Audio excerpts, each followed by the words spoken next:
Hi, I'm Kyle Cordes. I'm going to talk a little bit today about estimates and promises. Now, the difference between an estimate and a promise has been a source of confusion extensively and frequently in the software development world, which is the world that I generally inhabit. I'm going to try to clear that up today. So, an estimate is an approximation of what will happen in the future. It is not exactly right. An estimate should compare with actual data for, say, time, cost, or schedule in a plus or minus sort of way. So typically, if an estimate is 1,000 hours, the project might take 900 hours or 1,200 hours or 723 hours, that sort of thing. You generally would not expect, if a project is estimated at 1,000 hours, for it to take exactly 1,000 hours. In fact, if that happens, if in your projects you often find that the estimates exactly match the actuals, then what you're getting are bad estimates. You're not getting true estimates. You're getting estimates that are somehow faked or padded and so on. Now, a promise is very different from an estimate. A promise is a commitment on the part of some kind of service provider, employee, or otherwise to arrange the world in such a way to meet an expected cost, time, or schedule deadline.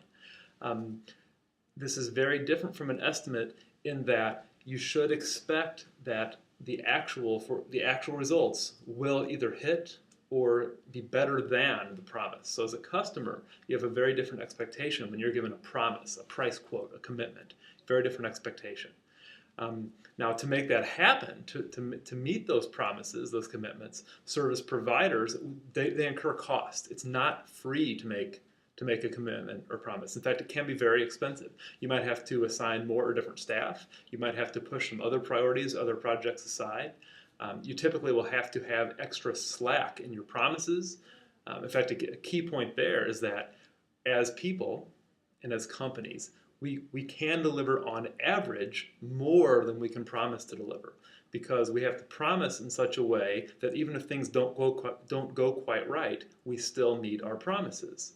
And so maybe on average, you can get 27 units per week of work done. Well, you can really only promise and commit to getting 19 units per week of work done, for example. And I'm just making numbers up, but the idea is that you have to commit and promise according to your minimum typical performance. If you promise your average performance, then you are guaranteed to fail to meet that promise half the time.